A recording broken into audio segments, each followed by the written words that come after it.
ನಮಸ್ತೆ. ನಮ್ಮ ಕಾನೂನು ಅಕಾಡೆಮಿ ಟೀಮ್ ಕಡೆಯಿಂದ. ಈಗ ಲಾಸ್ಟ್ ವಿಡಿಯೋದಲ್ಲಿ ನಾನು ಒಂದು ಯೂನಿಟರಿ ಗವರ್ನಮೆಂಟ್ ಫ್ಯೂಚರ್ಸ್ ಬಗ್ಗೆ ಎಕ್ಸ್‌ಪ್ಲೇನ್ ಮಾಡಿದ್ದೆ. ಲಾಸ್ಟ್ ವಿಡಿಯೋ ಬಂದಿಲ್ಲ ಅಂತಂದ್ರೆ ದಯವಿಟ್ಟು ಇದೇ ಪ್ಲೇ ಲಿಸ್ಟ್ ಅಲ್ಲಿ ಲಾಸ್ಟ್ ವಿಡಿಯೋ ನೋಡ್ಕೊಂಡು ಬನ್ನಿ. ನಮ್ದು ಯಾವಾಗ್ಲೂ ಕೂಡ ಸೀಕ್ವೆನ್ಸ್ ಆಗಿರುತ್ತೆ ಕ್ಲಾಸಸ್‌ಗಳು. ಮಿಡ್ಲಲ್ಲಿ ಯಾವ್ದೋ ಒಂದು ನೋಡ್ದೆ ಅರ್ಥ ಆಯ್ತು, ಎಷ್ಟರ ಮಟ್ಟಿಗೆ ಅರ್ಥ ಆಯ್ತು. ಮಿಡ್ಲಲ್ಲಿ ನೋಡಿದ್ರೆ ಅರ್ಥ ಆಗುವಷ್ಟು ರೇಂಜೇ ಇರುತ್ತೆ. ಮತ್ತೆ ಸೀಕ್ವೆನ್ಸ್ ಆಗಿ ನೋಡಿದ್ರೆ ತುಂಬಾ ಚೆನ್ನಾಗಿ ಅರ್ಥ ಆಗುತ್ತೆ. ಪ್ಲೇ ಲಿಸ್ಟ್ ಸಮೇತ ನೀವು ಬಂದ್ರೆ ತುಂಬಾ ಒಳ್ಳೇದು. Unitary features of the constitution ಅನ್ನುವಂಥದ್ದನ್ನ ನಾನು ಹೇಳ್ತೀನಿ ಅಂತ ಹೇಳಿದ್ದೆ. ಲಾಸ್ಟ್ ವಿಡಿಯೋನ ಒಂದ್ ಸ್ವಲ್ಪ ರಿವಿಷನ್ ಮಾಡಿ ಹೇಳ್ಬೇಕು ಅಂತಂದ್ರೆ ನಾನು ಯೂನಿಟರಿ ಗವರ್ನಮೆಂಟ್ ಬಗ್ಗೆ ಹೇಳ್ದೆ.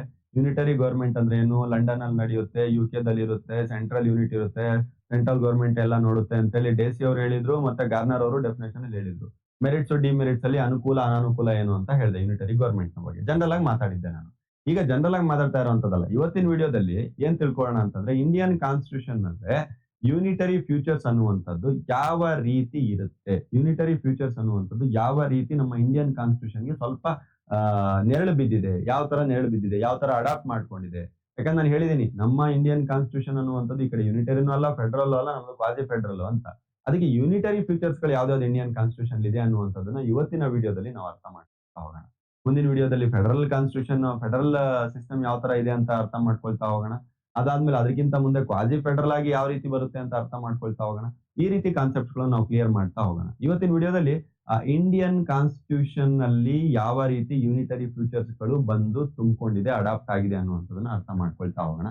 ಸೊ ಹಾಗೆ ಅರ್ಥ ಮಾಡ್ಕೊಳ್ಳುವಂತಹ ಸಂದರ್ಭದಲ್ಲಿ ನಾವು ನೋಡುವಂತಹ ವಿಷಯಗಳೇನು ಅಂತಂತಂದ್ರೆ ಅನ್ಈಕ್ವಲ್ ರೆಪ್ರೆಸೆಂಟೇಷನ್ ಇನ್ ಲೆಜಿಸ್ಲೇಚರ್ ಅಂತ ಇದೆ. ಈಗ ಈ ಉದಾಹರಣೆಗೆ ಹೇಳ್ತಾ ಇರೋದು, ನಾನು ಇವತ್ತು ಹೇಳಕ್ ಹೋಗ್ತಾ ಇರುವಂತ ಕಾನ್ಸೆಪ್ಟ್ ಏನು ಅಂತಂದ್ರೆ ಇಂಡಿಯನ್ ಕಾನ್ಸ್ಟಿಟ್ಯೂಷನ್ ನಲ್ಲಿ ಅಥವಾ ಇಂಡಿಯನ್ ಭಾರತದ ಸಂವಿಧಾನದಲ್ಲಿ, ನಮ್ಮ ಭಾರತೀಯ ಸಂವಿಧಾನದಲ್ಲಿ, ಇಟ್ ಮೀನ್ ದಟ್ ಗವರ್ಮೆಂಟ್ ಅಲ್ಲಿ, ಭಾರತೀಯ ಸಂವಿಧಾನದಲ್ಲಿ ಯೂನಿಟರಿ ಫ್ಯೂಚರ್ಸ್ ಗಳನ್ನ ಏನಿಟ್ಟಿದ್ದಾರೆ ಅಂತ. ಈಗ ನೋಡಿ ಅದರಲ್ಲಿ ಒಂದೊಂದೇ ಪಾಯಿಂಟ್ಸ್ ಗಳನ್ನ ನಾನು ಹೇಳ್ತಾ ಹೋಗ್ತಾನೆ. Unequal representation in legislature, the equality of the unit of the federation of the best of the guarantee of the equal representation of the upper house federal legislature of the parliament however are not applicable to the caste of the based on the system. They have the unequal representation of the Rajya Sabha. ಇದರಲ್ಲಿ ರಾಜ್ಯಸಭಾ ಬಗ್ಗೆ ಮಾತಾಡ್ತಾ ಇದ್ದಾರೆ. ರಾಜ್ಯಸಭಾದಲ್ಲಿ ಯಾವುದೇ ಕಾರಣಕ್ಕೂ ಕೂಡ caste ಗೀಸ್ಟ್ religion base ಮೇಲೆ ಯಾವುದೇ ರೀತಿ ಮಾಡದ ಹಾಗೆ ಫಿಕ್ಸ್ಡ್ ಸೀಟ್ ಗಳನ್ನ ಮಾಡಿದ್ದಾರೆ. ಫಿಕ್ಸ್ಡ್ ಸೀಟ್, ಇಷ್ಟು ಜನ ಫಿಕ್ಸ್ಡ್ ಸೀಟ್ ಇರ್ತಾರೆ, ಎಲೆಕ್ಟೆಡ್ ಆಗಿ ಬರ್ತಾರೆ ಅಂತ ಮಾಡಿದ್ದಾರೆ. ಎರಡನೇ ಪಾಯಿಂಟ್ ಸಿಂಗಲ್ ಕಾನ್ಸ್ಟಿಟ್ಯೂಷನ್ ಅಂತ ಇದೆ. ಅಷ್ಟರ ಮಟ್ಟಿಗೆ ಎಕ್ಸಾಮ್ ಅಲ್ಲಿ ಪರ್ಟಿಕ್ಯುಲರ್ಲಿ ಇದನ್ನೇ ಟಾರ್ಗೆಟ್ ಮಾಡಿ ಕೇಳಿರುವಂತಹ ಸಾಧ್ಯತೆಗಳು ಕಡಿಮೆ. ಬಟ್ ಎನಿಯೋ ನಿಮ್ಗೆ ಎಲ್ಲಾ ವಿಷಯ ಗೊತ್ತಿರಬೇಕಲ್ಲ, ಸಿಲೆಬಸ್ ಪಾಯಿಂಟ್ ಯಾವ್ದು ಬಿಟ್ಟರು ಕೂಡ ಒಳ್ಳೇದಲ್ಲ, ಅದಕ್ಕೋಸ್ಕರ ಹೇಳ್ತಾ ಇದ್ದೀನಿ. There is a single constitution for the both and union and states. ನೋಡಿ ಸಿಂಗಲ್ ಕಾನ್ಸ್ಟಿಟ್ಯೂಷನ್, ನಮ್ಗೆ ಎರಡೆರಡು ಕಾನ್ಸ್ಟಿಟ್ಯೂಷನ್ ಇದೆಯಾ ಸರ್? ಎರಡೆರಡು ಕಾನ್ಸ್ಟಿಟ್ಯೂಷನ್ ಅದೇಂಗಿರುತ್ತೆ ಸರ್? ಒಂದ್ ದೇಶ ಅಂದ್ಮೇಲೆ ಒಂದೇ ಕಾನ್ಸ್ಟಿಟ್ಯೂಷನ್ ಅಲ್ಲ. USA ದಲ್ಲಿ ಎರಡೆರಡು ಕಾನ್ಸ್ಟಿಟ್ಯೂಷನ್ ಇದೆ, ಆಸ್ಟ್ರೇಲಿಯಾದಲ್ಲಿ ಎರಡೆರಡು ಕಾನ್ಸ್ಟಿಟ್ಯೂಷನ್ ಇದೆ. ಅರ್ಥ ಆಗ್ತಿದ್ಯಾ ನಿಮ್ಗೆ? ಎಕ್ಸ್ಪೆಕ್ಟ್ ಜಮ್ಮು ಅಂಡ್ ಕಾಶ್ಮೀರ್ ಅಂತ ಇದು ಹಳೆ ಆಕ್ಟ್, ಈಗ ಇದು ಕೂಡ ಸೇರಿಸ್ಬಿಟ್ಟು ಇಡೀ ಭಾರತದ ಜಮ್ಮು ಅಂಡ್ ಕಾಶ್ಮೀರ್ ಕನ್ಯಾಕುಮಾರಿ ತನಕ ನಮ್ದು ಒಂದೇ ಕಾನ್ಸ್ಟಿಟ್ಯೂಷನ್ ಈಗ. ಆದ್ರೆ USA, ಆಸ್ಟ್ರೇಲಿಯಾ ಇಂಥ ಕಡೆ ಅವ್ರವ್ರದೇ ಓನ್ ಕಾನ್ಸ್ಟಿಟ್ಯೂಷನ್ ಇದೆ ಅಂತಾರೆ. ಅವರ ರಾಜ್ಯದಲ್ಲೇ ಓನ್ ಕಾನ್ಸ್ಟಿಟ್ಯೂಷನ್, ಸೆಂಟ್ರಲ್ಗೆ ಓನ್ ಕಾನ್ಸ್ಟಿಟ್ಯೂಷನ್, ಎರಡೆರಡು ಕಾನ್ಸ್ಟಿಟ್ಯೂಷನ್ ಅಲ್ಲಿ. ಆದ್ರೆ ನಮ್ಮ ಇಂಡಿಯಾದಲ್ಲಿ ಆತರ ಅಲ್ಲ, ಸಿಂಗಲ್ ಕಾನ್ಸ್ಟಿಟ್ಯೂಷನ್ ಇದೆ ಅಂತ ಹೇಳ್ತಾ ಇದಾರೆ. ಇಲ್ಲಿ ಏನಾದ್ರು ಸ್ಟೇಟ್ ಅಮೆಂಡ್ಮೆಂಟ್ ಏನಾದ್ರು ಮಾಡ್ಬೇಕು ಅಂತಂತಂದ್ರೆ ಸ್ಟೇಟ್ ಅದ್ರ ಪಾಡಿಗೆ ಅಮೆಂಡ್ಮೆಂಟ್ ಮಾಡುತ್ತೆ, ಸ್ಟೇಟ್ ಅದ್ರ ಪಾಡಿಗೆ ಅಮೆಂಡ್ಮೆಂಟ್ ಮಾಡುತ್ತೆ. ಸಿಂಗಲ್ ಸಿಟಿಜನ್ಶಿಪ್ ಹೇಳಿದೆ ನಿಮಗೆ, ನಮ್ದೆಲ್ಲ ಆಧಾರ್ ಕಾರ್ಡ್, ವೋಟರ್ ಐಡಿ ಎಲ್ಲ ಒಂದೇ ನಂಬರ್ ಆಯ್ತು, ಎರಡೆರಡು ನಂಬರ್ ಎಲ್ಲ ಕೊಡಲ್ಲ. ಅದೇ ನೀವು USA, ಆಸ್ಟ್ರೇಲಿಯಾ ಹೋದ್ರೆ ಅದೆಲ್ಲ ಫೆಡರಲ್ ಗವರ್ಮೆಂಟ್. ಆ ಫೆಡರಲ್ ಗವರ್ಮೆಂಟ್ ಅಲ್ಲಿ ಡಬಲ್ ಸಿಟಿಜನ್ಶಿಪ್, ಡಬಲ್ ಇದನ್ನ ಇಟ್ಟಿರ್ತಾರೆ, ಐಡಿ ಕಾರ್ಡ್ ಎಲ್ಲ ಇಟ್ಟಿರ್ತಾರೆ. ಅವ್ರದೇ ಆದಂತ ಒಂದು ಸ್ಟೇಟ್ ಅಲ್ಲಿ ಓನ್ ಕಾನ್ಸ್ಟಿಟ್ಯೂಷನ್ ಎಲ್ಲ ಇಟ್ಕೊಂಡು ಅವ್ರದೇ ಒಂದು ಐಡಿ ಕಾರ್ಡ್ ಅನ್ನು ಕೊಟ್ಬಿಡ್ತಾರೆ. ನೀನ್ ಈ ಸ್ಟೇಟ್ ಅವನು. ಅದ್ ನೋಡಿ ಇನ್ನೊಂದ್ಸಲ ಥಿಂಕ್ ಮಾಡಿ. ನಮ್ ಕರ್ನಾಟಕದಲ್ಲಿ ಆತರ ಇಲ್ಲ. ಕರ್ನಾಟಕದ ಏನಾದ್ರು ನಮ್ದು ವೋಟರ್ ಐಡಿ ಇದೆಯಾ? ನಿಮ್ ಕರ್ನಾಟಕದವ್ನು ಮಾತ್ರ, ತಮಿಳ್ನಾಡೋನ್ ಮಾತ್ರ, ಆಂಧ್ರದವ್ನು ಮಾತ್ರ ಅಂತ ಇಲ್ಲ. ನಾವೆಲ್ಲ ಸೇರಿ ಒಂದೇ, ಎಲ್ಲಿ ನಮ್ ದೇಶದವರು ಅಂತ. ಸೊ ಅದಕ್ಕೆ ಇಲ್ಲಿ ನಾವು ಯೂನಿಟರಿ ಗವರ್ಮೆಂಟ್ ಅಲ್ಲಿ ಬರಲ್ಲ. ನಾವು ಯೂನಿಟರಿ ಗವರ್ಮೆಂಟ್ ಗಿಂತ ಸ್ವಲ್ಪ ಹೊರಗಡೆ ಹೋಗ್ತೀವಿ, ಆಯ್ತಾ? ಯೂನಿಟರಿ ಗವರ್ಮೆಂಟ್ ಗಿಂತ ಸ್ವಲ್ಪ ಹೊರಗಡೆ ಹೋಗ್ತೀವಿ. ಇಲ್ಲಿ ನಾನು ಏನ್ ಹೇಳಕ್ ಹೋಗ್ತಾ ಇದೀನಿ ಅಂತಂದ್ರೆ ಇಡೀ ವಿಡಿಯೋದಲ್ಲಿ ನಾನು ಕಾಂಪ್ಯಾರಿಸನ್ ಮಾಡಕ್ ಹೋಗ್ತಾ ಇದೀನಿ ಏನೇನಿದೆ ಅಂತೇಳಿ. ಯಾವ್ಯಾವ್ದು ಒಂದು ಕಾನ್ಸೆಪ್ಟ್ಸ್ ಗಳನ್ನ ತಗೊಂಡು ಕಾಂಪ್ಯಾರಿಸನ್ ಮಾಡ್ತೇನೆ. ಈಗ ಎಮರ್ಜೆನ್ಸಿ ಪ್ರಾವಿಷನ್ಸ್ ಅಂತ ಇದೆ. ಎಮರ್ಜೆನ್ಸಿ ಪ್ರಾವಿಷನ್ಸ್ ಅಲ್ಲಿ ಆರ್ಟಿಕಲ್ 352, 356, 366 ಅಲ್ಲಿ 3 ತರ ಎಮರ್ಜೆನ್ಸಿಗಳನ್ನ ಡಿಕ್ಲೇರ್ ಮಾಡುವಂತ ಒಂದು ಪವರ್ ನ ಕೊಟ್ಟಿದ್ದಾರೆ ಪ್ರೆಸಿಡೆಂಟಿಗೆ. ಯಾರು? ನಮ್ಮ ದೇಶದ ರಾಷ್ಟ್ರಪತಿಗೆ ಇಂತ ಒಂದು ಚಾನ್ಸಸ್ ಅನ್ನು ಕೊಟ್ಟಿದ್ದಾರೆ. ಎಂತ ಟೈಮಲ್ಲಿ? ರೆಬೆಲಿಯನ್ ಆದಾಗ, ಫೇಲ್ಯೂರ್ ಆದಾಗ, ನಮ್ಮ ಕಾನ್ಸ್ಟಿಟ್ಯೂಷನಲ್ ಕರೆಕ್ಟ್ ಆಗಿ ಮಷಿನರಿ ಆಗಿ ವರ್ಕ್ ಮಾಡದೇ ಇದ್ದಾಗ, ಫೈನಾನ್ಷಿಯಲ್ ಎಮರ್ಜೆನ್ಸಿ, ಈ ತರ ಏನೇ ಎಮರ್ಜೆನ್ಸಿ, ಏನೇ ಸಮಸ್ಯೆ ಆಯ್ತು, ದೇಶಕ್ಕೆ ಏನಾದ್ರು ಒಂದು ಸಮಸ್ಯೆ ಆಗ್ತಿದೆ ಅಂದ್ರೆ ದೇಶ ಬಂದ್ ಅಂತ ಹೇಳ್ಬಿಡೋದು. ದೇಶ ಬಂದ್ ಅಂತ ಹೇಳೋದಕ್ಕೆ ಯಾರಿಗೆ ಅಧಿಕಾರ ಇದೆ? ಪ್ರೆಸಿಡೆಂಟಿಗೆ ಅಧಿಕಾರ ಇದೆ. ಇಲ್ಲಿವರೆಗೂ ಬಂದ್ ಮಾಡಿದಾರಾ? ಇಲ್ಲಿವರೆಗೂ ಒಂದೇ ಒಂದ್ಸಲ ಬಂದ್ ಮಾಡಿರೋದು. ಐ ಥಿಂಕ್ ಅದು ಇಂದಿರಾ ಗಾಂಧಿ ಗವರ್ಮೆಂಟ್ ಅಲ್ಲಿ ಒಂದ್ಸಲ ಬಂದ್ ಮಾಡಿದ್ರು, ಆಯ್ತಾ? ತುಂಬಾ ಕೆಟ್ಟ ಕಾನ್ಸಿಕ್ವೆನ್ಸಸ್ ಗಳಾಗಿತ್ತು. ಅದ್ ಬಿಟ್ರೆ ಬಂದ್ ಮಾಡಿರುವಂತದ್ದು ಕಡಿಮೆ ಸಾಧ್ಯತೆಗಳು. ಬಟ್ ಆದ್ರೆ ಕರ್ನಾಟಕ ಬಂದ್ ಅವೆಲ್ಲ ಸುಮಾರು ಸಲ ಬಂದ್ ಆಗಿದೆ. ನಾನ್ ಹೇಳ್ತಾ ಇರೋದು ಸೆಂಟ್ರಲ್ ಗವರ್ಮೆಂಟ್ ಅಲ್ಲಿ ನಿಮಗೆ ಒಂದ್ಸಲ ಬಂದ್ ಮಾಡಿದಂತದ್ದು 100% ಕಡಿಮೆ. ರಾಜ್ಯದಲ್ಲಂತೂ ಬಿಡಿ ಸುಮಾರು ಸಲ ದಂಗೆಗಳು ನಡೆಯುತ್ತೆ. MLA MP ಗಳು ಕಿತ್ತಾಡ್ಕೊಳ್ತಾರೆ, ಬಂದ್ ಮಾಡ್ತಾರೆ, ಗವರ್ನರ್ ಸರ್ಕಾರನ ಟೇಕ್ ಓವರ್ ಮಾಡ್ತಾರೆ. ಇದೆಲ್ಲ ನೋಡ್ತಿದ್ದಿದ್ದೆ ನೀವು ಟಿವಿಯಲ್ಲಿ ಬೆಳಗಿಂದ ಸಂಜೆ ತನಕ. ಈ during the operation of emergency, ಈ ಟೈಮಲ್ಲಿ ಎಮರ್ಜೆನ್ಸಿ ಟೈಮಲ್ಲಿ ಸ್ಟೇಟ್ ಗವರ್ಮೆಂಟ್ ಏನಿದೆ ಅಲ್ವಾ, ಇದು governments are greatly relied and the union government are acquired all the power. Union government ಏನಿದೆ ಎಲ್ಲಾ ಪವರ್ ನ ಅಕ್ವೈರ್ ಮಾಡ್ಕೊಳ್ಳುತ್ತೆ ಅಂತ ಹೇಳ್ತಾ ಇದ್ದಾರೆ. ಯೂನಿಯನ್ ಆಫ್ ಸ್ಟೇಟ್ಸ್ ಅಂತ ಇದೆ. ಆರ್ಟಿಕಲ್ 1 ನ ಪ್ರಕಾರ ನಮ್ಮ ದೇಶದ ಕಾನ್ಸ್ಟಿಟ್ಯೂಷನ್ ಅಲ್ಲಿ ಯೂನಿಯನ್ ಆಫ್ ಸ್ಟೇಟ್ಸ್ ಅಂತ ಎಕ್ಸ್ಪ್ಲೈನ್ ಮಾಡಿದ್ರೆ, ಯೂನಿಯನ್ ಆಫ್ ಸ್ಟೇಟ್ಸ್ ಅಲ್ಲಿ ಅಂತಂದ್ರೆ ಎರಡು ತರ ಹೇಳ್ತಾ ಇದ್ದಾರೆ. Firstly it's not the result of the agreement among the states, it's on the there is on the federation and secondly as the state has no freedom to say as a separate of the union. ಇದೇನ್ ಹೇಳ್ತಾ ಇದಾರೆ ಅಂತಂದ್ರೆ ಎರಡು ವಿಷಯಗಳನ್ನು ಮಾತಾಡುತ್ತೆ union of the state ಅಂದ್ರೆ. ಮೊದಲನೇ ವಿಷಯ ಮಾತಾಡ್ತಾ ಇದೆ, ಯಾವುದೇ ಒಂದು ರಾಜ್ಯ, ನಮ್ಮ ದೇಶದ ಯಾವುದೇ ಒಂದು ರಾಜ್ಯಕ್ಕೆ ಕಂಪಲ್ಷನ್ ಆಗಿ ನೀನು ನಮ್ ಜೊತೆ ಇರ್ಬೇಕು ಅಂತೇಳಿ ಯಾವುದೇ ಕಾರಣಕ್ಕೆ ಹೇಳಿಲ್ಲ. ಅಂತಂದ್ರೆ ಭಾರತ ದೇಶ, ಕರ್ನಾಟಕ ನೀನ್ ನಮ್ ಜೊತೆನೆ ಇರ್ಬೇಕು, ನೀನ್ ಸಪರೇಟ್ ರಾಷ್ಟ್ರ ಆಗಂಗಿಲ್ಲ ಅಂತ ಹೇಳಿಲ್ಲ. ಆದರೆ ಅದೇ ರೀತಿ ಕರ್ನಾಟಕ ಎಲ್ಲಿವರೆಗೂ ನಮ್ ಜೊತೆ ಇರುತ್ತೆ ಅದು ಸುಪ್ರೀಂ ಅಥಾರಿಟಿಯಾಗಿ ಸೆಂಟ್ರಲ್ ಗವರ್ಮೆಂಟ್ ನ ಒಪ್ಕೊಂಡು ಜೀವನ ಮಾಡ್ಬೇಕಾಗುತ್ತೆ ಅನ್ನುವಂಥದ್ದನ್ನು ಕೂಡ ಹೇಳಿದ್ದಾರೆ. ಇದು ಆರ್ಟಿಕಲ್ 1 ಅನುಚ್ಛೇದ 1 ಸಂವಿಧಾನದ ಮೊದಲನೆಯ ವಿಧಿಯಲ್ಲಿ ಹೇಳಿದ್ದಾರೆ. ಫಸ್ಟ್ ನೀವು ಓಪನ್ ಮಾಡ್ತಾ ಇದ್ರೆ ಸಿಗದೆ ಯೂನಿಯನ್ ಆಫ್ ಸ್ಟೇಟ್ ಅನ್ನುವಂತ ಒಂದು ಕಾನ್ಸೆಪ್ಟ್ ಸಿಗುತ್ತೆ. Beside the constitution of union and state as A single frame off from the which as the neither can get out and with in the commission of the much ಅಂತ ಹೇಳ್ತಾ ಇದಾರೆ. ಯಾವುದೇ ಕಾರಣಕ್ಕೂ ಇದರಿಂದ ಹೊರಗಡೆ ಹೋಗಕ್ಕೂ ಆಗಲ್ಲ ಅಥವಾ ಬಿಡಕ್ಕೂ ಆಗಲ್ಲ, ಸುಮ್ನೆ ಇರ್ಬೇಕಷ್ಟೇ. ನೀವೇನು ಇದೆ ನಡ್ಸ್ಕೊಂಡು ಸುಮ್ನೆ ಇರ್ಬೇಕಷ್ಟೇ. ಆ ತರ ಪವರ್ಸ್ ಗಳನ್ನು ಕೊಟ್ಟಿದ್ದಾರೆ. ಆರನೇದು the power to the form a new state and change existing boundaries ಅಂತ ಹೇಳಿದ್ದಾರೆ. ಈಗ ಇರುವಂತಹ ಹೊಸ ರಾಜ್ಯಗಳನ್ನ ರಚಿಸುವಂತಹ, ಅಸ್ತಿತ್ವದಲ್ಲಿರುವಂತಹ ಗಡಿಗಳನ್ನ ಬದಲಾಯಿಸುವಂತಹ ಅಧಿಕಾರ ಸೆಂಟ್ರಲ್ ಗವರ್ಮೆಂಟ್ ಮಾತ್ರ ಇದೆ. In USA, it's not possible of the federal government to change the territorial extent of the state of the, but in India, the parliament can do even without the consent of the state of the consent. ಇಲ್ಲೇನ್ comparison ಮಾಡ್ತಾ ಇದಾರೆ ಅಂತಂದ್ರೆ, USA ರಾಜ್ಯದ ಒಪ್ಪಿಗೆ ಇಲ್ಲ ಹಾಗೆ, ಅಮೆರಿಕದ ರಾಜ್ಯಗಳ ಒಪ್ಪಿಗೆ ಇಲ್ಲದ ಹಾಗೆ ಯಾವುದೇ ಕಾರಣಕ್ಕೂ ರಾಜ್ಯದ ಬಾರ್ಡರ್ ಆಗಿರ್ಬೋದು, ನೇಮ್ ಆಗಿರ್ಬೋದು ಏನು ಚೇಂಜ್ ಮಾಡಕ್ ಬರಲ್ಲ. ಆದರೆ ನಮ್ಮ ಇಂಡಿಯಾದಲ್ಲಿ ರಾಜ್ಯ ಒಪ್ಪಿಗೆ ಕೊಳ್ಳಿ ಬಿಡ್ಲಿ, ನಮ್ ಕರ್ನಾಟಕದ ಬಾರ್ಡರ್ನೇ ಚೇಂಜ್ ಮಾಡ್ಬೋದು ಸೆಂಟ್ರಲ್ ಗವರ್ಮೆಂಟ್ ಕೂತ್ಕೊಂಡು. ಅದು ಸ್ಟ್ರೈಕ್ ಎಲ್ಲ ನಡೆಯುತ್ತೆ, ಕಾನ್ಸಿಕ್ವೆನ್ಸಸ್ ಗಳೆಲ್ಲ ಆಗುತ್ತೆ ಸೆಕೆಂಡ್ರಿ, ಬಟ್ ಚೇಂಜ್ ಮಾಡ್ಬೋದು. ಆಯ್ತಾ, ಚೇಂಜ್ ಮಾಡ್ಬೋದು. ಯಾರು? ಸೆಂಟ್ರಲ್ ಗವರ್ಮೆಂಟ್ ಅವರು ಚೇಂಜ್ ಮಾಡ್ಬೋದು. ಈಗ ಅದಾದ್ಮೇಲೆ power to form new state to change the existing boundaries ಅಂತ ಇದೆ. ಅದೇ ನ್ಯೂ ಫಾರ್ಮ್, ಹೊಸದೇನಾದ್ರೂ ಒಂದು ಕ್ರಿಯೇಷನ್ ಮಾಡುವಂತದ್ದು, ಎಕ್ಸಿಸ್ಟಿಂಗ್ ಬೌಂಡ್ರಿನ ಚೇಂಜ್ ಮಾಡುವಂತದ್ದು, ಇದು ದಲ್ಲಿ ಪಾಸಿಬಲ್ ಇಲ್ಲ. ದಲ್ಲಿ ಪಾಸಿಬಲ್ ಇಲ್ಲ. ಯಾಕೆ? ಇದು ಒಂದು ಫೆಡರಲ್ ಗವರ್ಮೆಂಟ್ ಅಲ್ಲ, ಅದಕ್ಕೋಸ್ಕರ ದಲ್ಲಿ ಇದು ಪಾಸಿಬಲ್ ಇಲ್ಲ. ಆದ್ರೆ ಇದು ಇಂಡಿಯಾದಲ್ಲಿ ಆರಾಮಾಗಿ ಪಾಸಿಬಲ್ ಇದೆ, ಆರಾಮಾಗಿ ಮಾಡಬಹುದು ಅಂತ ಹೇಳ್ತಾ ಇದ್ದಾರೆ.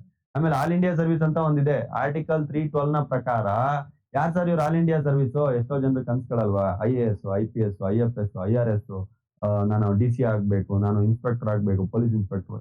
ಅವರೆಲ್ಲ ಯಾರು ಗೊತ್ತಾ? ಸೆಂಟ್ರಲ್ ಗವರ್ಮೆಂಟ್ ಇಂದ ಅಪಾಯಿಂಟ್ ಆಗಿರ್ತಾರೆ. ಸೆಂಟ್ರಲ್ ಗವರ್ಮೆಂಟ್ ಅಥಾರಿಟಿ ಹೆಂಗ್ ತಗೊಂಡಿದೆ ಅಂತಂದ್ರೆ, IAS ಆಫೀಸರ್ಸ್ ಗಳನ್ನ ರಿಕ್ರೂಟ್ಮೆಂಟ್ ಮಾಡೋದು ಸೆಂಟ್ರಲ್ ಗವರ್ಮೆಂಟ್, ಕೆಲಸ ಮಾಡಕ್ ಬಿಡೋದು ಸ್ಟೇಟ್ ಅಲ್ಲಿ. ಏನಕ್ಕೆ? ಸೆಂಟ್ರಲ್ ಗವರ್ಮೆಂಟ್ ಇರ್ತಾ ಇರ್ಬೇಕಲ್ಲ. ಸ್ಟೇಟ್ ಗವರ್ಮೆಂಟ್ ನವರು KS, KPS ಆಫೀಸರ್ ರಿಕ್ರೂಟ್ ಮಾಡ್ತಾರೆ. ಆದ್ರೆ ಅವ್ರಿಗೆಲ್ಲ ಬಾಸ್ ಯಾರು ಗೊತ್ತಾ? Central government employee, IAS officer. So ಈ ತರ ಸಿಚುವೇಶನ್ ಅನ್ನ ಮೇಂಟೈನ್ ಮಾಡಿದ್ದಾರೆ ಇವರು. ಓಕೆ, ಈ ರೀತಿ ಕಂಟ್ರೋಲಿಂಗ್ ಮಾತ್ರ ಏನ್ ಮಾಡಿದ್ದಾರೆ ಅಂತಂದ್ರೆ, ಈ ಸೆಂಟ್ರಲ್ ಗವರ್ಮೆಂಟ್ ನವರೇ ಇಟ್ಕೊಂಡಿದ್ದಾರೆ. ನೋಡ್ಲಿಕ್ಕೆ ಮಾತ್ರ ಇಲ್ಲಿ ಸ್ಟೇಟ್ ಅಲ್ಲಿ ಕೆಲಸ ಮಾಡ್ತಿರ್ತಾರೆ ನಾ ಹೇಳ್ದ ಹಾಗೆ, ಆದ್ರೆ ಕಂಟ್ರೋಲಿಂಗ್ ಎಲ್ಲ ಸೆಂಟ್ರಲ್ ಗವರ್ಮೆಂಟ್ ನವರು ಇಟ್ಕೊಳ್ತಾರೆ. ಆಮೇಲೆ ಗವರ್ನರ್, ರಾಜ್ಯಪಾಲರು, ಈ ಸರ್ಕಾರನೇ ಉಲ್ಟಾ ಪಲ್ಟಾ ಮಾಡ್ಬಿಡ್ತಾರೆ ಈ ರಾಜ್ಯಪಾಲರು. ಹೇಗೆ ಅಂತಂದ್ರೆ, ಇವರೆಲ್ಲ ಸೆಂಟ್ರಲ್ ಗವರ್ಮೆಂಟ್, ಪ್ರೆಸಿಡೆಂಟ್, ರಾಷ್ಟ್ರಪತಿ ಅಂತ ಏನ್ ಇರ್ತಾರಲ್ವಾ, ಸೊ ಅವರ ಅಂಡರ್ ಅಲ್ಲಿ ಇವರು ಕೆಲಸ ಮಾಡುವಂತವ್ರು. ರಾಷ್ಟ್ರಪತಿಯವರ ಅಂಡರ್ ಅಲ್ಲಿ ಇವರು ಕೆಲಸ ಮಾಡುವಂತವ್ರು ರಾಜ್ಯಪಾಲರು. ಅವ್ರಿಗೆ ಏನು ತಗೊಳ್ಳೋ ಸಂಬಂಧ ಏನಿಲ್ಲ. ರಾಷ್ಟ್ರಪತಿಯವರು ಅಪಾಯಿಂಟ್ ಮಾಡಿರ್ತಾರೆ, ಇವ್ರು ಬರ್ತಾರೆ, ನೋಡ್ತಾರೆ, ಎಲ್ಲದಕ್ಕೂ ಗಿಲ್ಲಿಗೆ ಅಪಾಯಿಂಟ್ ಎಲ್ಲ ಪವರ್ ಕೊಟ್ಟಿದ್ದಾರೆ. ಇಲ್ಲೂ ಕೂಡ ಅಷ್ಟೇ, ನಮ್ಮ ರಾಜ್ಯದಲ್ಲೂ CM ಎಲ್ಲ ಮೇಲೆ. ಆದ್ರೂ ಈ 155, 156 ಆರ್ಟಿಕಲ್ ನ ಇದು ಪ್ರಕಾರ constitutional head of the state, ರಾಜ್ಯದ ಹೆಡ್ ಅಂತ ಕರೆಯೋದು ರಾಜ್ಯಪಾಲನ, ರಾಷ್ಟ್ರದ ಹೆಡ್ ಅಂತ ಕರೆಯೋದು ರಾಷ್ಟ್ರಪತಿ. ಇವ್ರನ್ನ ಕೂರಿಸ್ಬಿಟ್ಟು ಸೆಂಟ್ರಲ್ ಗವರ್ಮೆಂಟ್ ಟ್ರೈ ಮಾಡುತ್ತೆ ತನ್ನ ಅಥಾರಿಟಿನ ನಡೆಸೋದಕ್ಕೋಸ್ಕರ. ಈ ತರ ನಮ್ಮ ಸಿಸ್ಟಮ್ ಅಲ್ಲಿ ಚೇಂಜಸ್ ಗಳಿದೆ. ಆಮೇಲೆ ಯೂನಿಫೈಡ್ ಜುಡಿಷರಿ ಇದೆ. ಯೂನಿಫೈಡ್ ಜುಡಿಷರಿ ಯಾವ್ದ್ರಲ್ಲಿ? ಯೂನಿಟರಿ ಗವರ್ಮೆಂಟ್ ಅಲ್ಲಿ. ನಮ್ದ್ರಲ್ಲೂ ಕೂಡ ಅದೇ ತರ ಸುಪ್ರೀಂ ಕೋರ್ಟ್ ಇದೆ, ಕೆಳಗಡೆ ಹೈಕೋರ್ಟ್ ಇದೆ, ಸುಪ್ರೀಂ ಕೋರ್ಟ್ ಇದೆ, ಎಲ್ಲಾ ಕೋರ್ಟ್ಸ್ ಗಳನ್ನ ನೋಡಬಹುದು. ಫೆಡರಲ್ ಪ್ರಿನ್ಸಿಪಲ್ಸ್ ಅಲ್ಲಿ ಏನಾಗಿದೆ ಅಂತಂದ್ರೆ, and dual the system of the court, but India as a single integrated judicial court whole the country. Federal system ಅಲ್ಲಿ ಏನಾಗಿದೆ, ಫೆಡರಲ್ ಸಿಸ್ಟಮ್ ಅಲ್ಲಿ ಏನಾಗುತ್ತೆ ಅಂತಂತಂದ್ರೆ ಒಂದು ಬಂದ್ಬಿಟ್ಟು ಈ ನಮ್ಮ US ಅಲ್ಲಿ ನೀವೇನಾದ್ರೂ ನೋಡ್ತೀರಾ ಅಂತಂದ್ರೆ ಸೆಂಟ್ರಲ್ ಗವರ್ಮೆಂಟ್‌ಗೆ ಒಂದು ಸುಪ್ರೀಂ ಕೋರ್ಟ್ ಬೇರೆ, ಸ್ಟೇಟ್ ಗವರ್ಮೆಂಟ್‌ಗೆ ಒಂದು ಸುಪ್ರೀಂ ಕೋರ್ಟ್ ಬೇರೆ. ಅದೇ ಏನಾದ್ರೂ ನೀವು ಯುಕೆದಲ್ಲಿ ನೋಡ್ತೀರಾ ಅಂದ್ರೆ ಇರೋದು ಒಂದೇ ಬಿಡ್ರಿ ಸೆಂಟ್ರಲ್ ಗವರ್ಮೆಂಟ್. ಆದ್ರೆ ನಮ್ಮ ಇಂಡಿಯಾದಲ್ಲಿ ಏನಾದ್ರೂ ನೋಡ್ತೀರಾ ಅಂತಂತಂದ್ರೆ ಸೆಂಟ್ರಲ್ ಗವರ್ಮೆಂಟ್‌ಗೆ ಸುಪ್ರೀಂ ಕೋರ್ಟ್, ಕೆಳಗಡೆಗೆ ಹೈ ಕೋರ್ಟ್ ಈ ತರ ಸಿಸ್ಟಮ್‌ನ ಚೇಂಜ್ ಮಾಡ್ಕೊಂಡಿದೀವಿ ನಮ್ಮ ಇದರಲ್ಲಿ. More powers to the central government in the list of subjects. ನಮ್ಮ ಇಂಡಿಯಾದಲ್ಲಿ ಏನ್ ಮಾಡಿದಾರೆ ಗೊತ್ತಾ? 100 ನಮ್ಮ ಇಂಡಿಯಾದಲ್ಲಿ ವಿಷಯಗಳನ್ನು ಕೊಟ್ಟಿದ್ದಾರೆ ಸರ್. ತುಂಬಾ ಸಿಂಪಲ್ ಆಗಿ ಹೇಳ್ಬೇಕು ಅಂತಂದ್ರೆ ಕಾನ್ಫ್ಲಿಕ್ಟ್ ಆಗ್ಬಾರ್ದು ಅಂತೇಳಿ. ಡಿಸ್ಟ್ರಿಬ್ಯೂಷನ್ ಆಫ್ ದ ಪವರ್ ಬಗ್ಗೆ ಮಾತಾಡ್ತಾ ಇದೆ. ಇಡೀ ಪ್ಯಾರಾ ನೀವು ಕೂಲ್ ಆಗಿ ಕುತ್ಕೊಂಡು ಒಂದ್ಸಲ ಓದಿ ಅರ್ಥ ಆಗುತ್ತೆ. ಕನ್ಫ್ಯೂಸ್ ಮಾಡಕ್ ಹೋಗಲ್ಲ ನಾನು. ಡಿಸ್ಟ್ರಿಬ್ಯೂಷನ್ ಆಫ್ ದ ಪವರ್ ಅಂತಂದ್ರೆ ಈ ಶಕ್ತಿ ಏನಿದೆ ಅದನ್ನ ಡಿಸ್ಟ್ರಿಬ್ಯೂಟ್ ಬಗ್ಗೆ ಮಾತಾಡಿದ್ದಾರೆ. ಡಿಸ್ಟ್ರಿಬ್ಯೂಟ್ ಹೇಗ್ ಮಾಡ್ತಾರೆ ಅಂತೇಳಿ. ಸೊ ಇದ್ ಮಾಡ್ಬೇಕಾದ್ರೆ 3 ತರ ಮಾಡಿದ್ದಾರೆ. ಒಂದು ಸ್ಟೇಟ್ ಲೀಸ್ಟ್ ಅಂತ ಮಾಡಿದ್ದಾರೆ, ಇನ್ನೊಂದು ಸೆಂಟ್ರಲ್ ಲೀಸ್ಟ್ ಅಂತ ಮಾಡಿದ್ದಾರೆ, ಇನ್ನೊಂದು ಕಾನ್ಕರೆಂಟ್ ಲೀಸ್ಟ್ ಅಂತ ಮಾಡಿದ್ದಾರೆ. ಸ್ಟೇಟ್ ಲೀಸ್ಟ್ ಅನ್ನುವಂಥದ್ದು ಮಾಡಿರುವಂತದ್ದು ಒಂದು 100 ವಿಷಯ ಕೊಟ್ಟಿದ್ದಾರೆ. ಸೆಂಟ್ರಲ್ ಲೀಸ್ಟ್ ಅನ್ನುವಂತ ಒಂದು ಮಾಡಿರುವಂತದ್ದು ಒಂದು 61 ವಿಷಯ ಕೊಟ್ಟಿದ್ದಾರೆ. ಒಂದು 52 ವಿಷಯಗಳನ್ನ ಕಾನ್ಕರೆಂಟ್ ಲೀಸ್ಟ್. ಸ್ಟೇಟ್ ಲೀಸ್ಟ್ ಅಂದ್ರೆ ಏನು ಅಂತಂದ್ರೆ ಇದ್ರ ಮೇಲೆ ಬರೇ ಸ್ಟೇಟ್ ಮಾತ್ರ ಕಾನೂನು ತರಬಹುದು. ಸೆಂಟ್ರಲ್ ಲೀಸ್ಟ್ ಅಂದ್ರೆ ಸೆಂಟ್ರಲ್ ಮಾತ್ರ ಕಾನೂನು ತರಬಹುದು. ಇಲ್ಲಿ ಸೆಂಟ್ರಲ್ ಗವರ್ಮೆಂಟ್ ಸೈಡ್ ಕಾನ್ಫ್ಲಿಕ್ಟ್ ಆಗಿಲ್ಲ. ಎರಡೂ ಕೂಡ ಕಾನೂನು ತರಬಹುದು ಅಂತ ವಿಷಯ ಸೆಂಟ್ರಲ್ ಲೀಸ್ಟ್ ಇದೆ. ಆದ್ರೂ ಕೂಡ ಈಗ ಸೆಂಟ್ರಲ್ ಇದು ಕಾನ್ಕರೆಂಟ್ ಲೀಸ್ಟ್ ಅಲ್ಲಿ ಸ್ಟೇಟ್ ಗವರ್ಮೆಂಟ್ ಒಂದು ಕಾನೂನು ತಂದಿದೆ. ಸೇಮ್ ಪವರ್ ಸೆಂಟ್ರಲ್ ಲಿಸ್ಟ್ ಇದಕ್ಕೂ ಇದೆ, ಸೆಂಟ್ರಲ್ ಗವರ್ಮೆಂಟ್ ಇದೆ. ಈಗ ಸ್ಟೇಟ್ ಗವರ್ಮೆಂಟ್ ಕಾನೂನು ತಂದಿದೆ ಅಂದಿದ ತಕ್ಷಣ ಏನ್ ಇದ್ ನಿಂತ್ಕೊಳ್ಳುತ್ತಾ ಅಥವಾ ಏನು ಸೆಂಟ್ರಲ್ ಗವರ್ಮೆಂಟ್ ತಂದಿದ್ದ ಕಾನೂನು ನಿಂತ್ಕೊಳ್ಳುತ್ತಾ? ಪ್ರಶ್ನೆ ಹುಟ್ಟುತ್ತಲ್ವಾ ಮತ್ತೆ? ಇಬ್ಬರಿಗೂ ಕೂಡ ಪವರ್ಸ್ ಕೊಟ್ಟಿದ್ದಾರೆ. ಈ ವಿಷಯದ ಮೇಲೆ ನೀವು ಮಾಡಬಹುದು ಕಾನೂನ ಅಂತ. ಸೊ ಆ ಟೈಮ್ ಅಲ್ಲಿ ಈ ಪ್ಯಾರಾ ಹೇಳ್ತಾ ಇದೆ ಸೆಂಟ್ರಲ್ ಗವರ್ಮೆಂಟ್ ಏನಿದೆ ಅದು ಅಪ್ಹೆಲ್ಡ್ ಆಗುತ್ತೆ. ಸೆಂಟ್ರಲ್ ಗವರ್ಮೆಂಟ್ ಮಾಡಿದ ಕಾನೂನೇ ಅಪ್ಹೆಲ್ಡ್ ಆಗುತ್ತೆ. ಯಾವ ಲಿಸ್ಟ್ ಅಲ್ಲಿ? 52 ವಿಷಯಗಳಲ್ಲಿ. ಇದೆಲ್ಲ ನಿಮಗೆ ಕಾನ್ಫ್ಲಿಕ್ಟ್ ಅನ್ಸುತ್ತೆ. ಎಷ್ಟ್ರ ಮಟ್ಟಿಗೆ ಅರ್ಥ ಆಗುತ್ತೆ ಅಷ್ಟ್ರ ಮಟ್ಟಿಗೆ ಅರ್ಥ ಮಾಡ್ಕೊಳ್ಳಿ. ಇದು ಕಾನ್ಸ್ಟಿಟ್ಯೂಷನ್ ಸಬ್ಜೆಕ್ಟ್ ತುಂಬಾ ಡೀಪ್ ಆಗಿ ಹೋಗ್ತೀವಿ ಇದ್ರ ಬಗ್ಗೆ. ಒಂದೊಂದು ಸಬ್ಜೆಕ್ಟ್ ನ ಬಗ್ಗೆ ತಗೊಂಡು ನಾವು ಕ್ಲಾಸಸ್ಗಳನ್ನ ಕಾನ್ಸ್ಟಿಟ್ಯೂಷನ್ ಕ್ಲಾಸಸ್ಗಳಲ್ಲಿ ಮಾಡ್ತೀವಿ. ಇಲ್ಲಿ ಬೇಸಿಕ್ ವಿಷಯಗಳಷ್ಟೇ. ನಿಮ್ಗೆ ಬೇಸಿಕ್ ಆಗಿ ಅರ್ಥ ಆಗಕ್ಕೆ ಎಷ್ಟು ಬೇಕಷ್ಟು ಮಾತ್ರ ಹೇಳ್ತಾ ಇರೋದು ನಾನು. ಓಕೆ, ಇದು ಇವತ್ತಿನ ವಿಡಿಯೋ ಆಗಿ ನಾವು ಸ್ಟಾಪ್ ಮಾಡೋಣ. ನಾಳೆ ದಿನ ವಿಡಿಯೋದಲ್ಲಿ ಏನ್ ಮಾಡೋಣ ಗೊತ್ತಾ? ಈ ಫೆಡರಲ್ ಗವರ್ಮೆಂಟ್ ಅಂದ್ರೆ ಏನು, ಇಷ್ಟೊತ್ತು ನಾವು ಯೂನಿಟರಿ ಗವರ್ಮೆಂಟ್ ಅಂದ್ರೆ ಏನು, ಯಾವ್ಯಾವ ರೀತಿ ಇರುತ್ತೆ ಅನ್ನುವಂತ ಕಾನ್ಸೆಪ್ಟ್ ನ ಅರ್ಥ ಮಾಡ್ಕೊಂಡಲ್ವಾ? ಈಗ ಫೆಡರಲ್ ಗವರ್ಮೆಂಟ್ ಅಂದ್ರೆ ಏನು ಅನ್ನುವಂತ ಒಂದು ವಿಷಯನ ಅರ್ಥ ಮಾಡ್ಕೊಳಕ್ ಟ್ರೈ ಮಾಡೋಣ. ಅದರಲ್ಲಿ ನಮ್ಮ ಇಂಡಿಯಾದಲ್ಲಿ ಕ್ವಾಸಿ ಫೆಡರಲ್ ಸಿಸ್ಟಮ್ ಯಾವ ರೀತಿ ನಡೀತಾ ಇದೆ, ಅದರ ಫೀಚರ್ಸ್ ಗಳೇನಿದೆ, ಈ ವಿಷಯಗಳನ್ನ ಕೂಡ ನಾವು ಅರ್ಥ ಮಾಡ್ಕೊಳ್ತಾ ಹೋಗೋಣ. ನಾಳೆ ಒಂದ್ 2 ಕಾನ್ಸೆಪ್ಟ್ ಬಗ್ಗೆ ಅರ್ಥ ಮಾಡ್ಕೊಳ್ಳೋಣ. ಫೆಡರಲ್ ಗವರ್ಮೆಂಟ್ ಮತ್ತೆ ಕ್ವಾಸಿ ಫೆಡರಲ್ ಗವರ್ಮೆಂಟ್ ಯಾವ ರೀತಿ ನಡೀತಾ ಇದೆ ಅನ್ನುವಂತ ಒಂದು ವಿಷಯನ ಅರ್ಥ ಮಾಡ್ಕೊಳಕ್ ನಾಳೆ ದಿನ ಪ್ರಯತ್ನ ಪಡೋಣ. ನಾಳೆ ದಿನ ಕ್ಲಾಸ್ ಅಲ್ಲಿ ಈ ಎಲ್ಲಾ ಸ್ಲೈಡ್ಸ್ ಗಳನ್ನು ಕೂಡ ಪಾಠ ಮಾಡಿ ಕ್ಲೋಸ್ ಮಾಡೋಣ. ಇದಿಷ್ಟು ಇವತ್ತಿನ ವಿಡಿಯೋ. ಸೊ 100% ಕ್ಲಾಸಸ್ ಗಳಿಗೆ ಕೆಳಗಡೆ ಇರುವಂತ ನಂಬರ್ಸ್ ಗಳಿಗೆ ಕಾಲ್ ಮಾಡಿ. ಪ್ರತಿ ಪೇಜ್ ಅಲ್ಲೂ ಕೂಡ ಕಾರ್ನರ್ ಅಲ್ಲಿ ನಂಬರ್ಸ್ ಗಳಿರುತ್ತೆ. 100% ಕ್ಲಾಸ್, ವಿಡಿಯೋಸ್, ನೋಟ್ಸ್, ಗೈಡೆನ್ಸ್ ನಮ್ಮ ಜೊತೆ ಮಾತಾಡ್ಬೇಕು. ಡೌಟ್ಸ್ ಗಳನ್ನ ಕ್ಲಿಯರ್ ಮಾಡ್ಕೋಬೇಕು. ಆನ್ಲೈನ್ ಕ್ಲಾಸ್ ಅಟೆಂಡ್ ಮಾಡಬೇಕು. ಎಲ್ಲದಕ್ಕೂ ಕೆಳಗಡೆ ಇರುವಂತ ನಂಬರ್ಸ್ ಗಳಿಗೆ ಕಾಲ್ ಮಾಡಿ. ಸೊ ಇದಿಷ್ಟು ಹೇಳ್ತಾ ನಾನು ಇವತ್ತಿನ ವಿಡಿಯೋನ ಕ್ಲೋಸ್ ಮಾಡ್ತಾ ಇದ್ದೇನೆ. Thank you very much from ನಮ್ಮ ಕಾನೂನು ಲಾ ಅಕಾಡೆಮಿ. Thank you.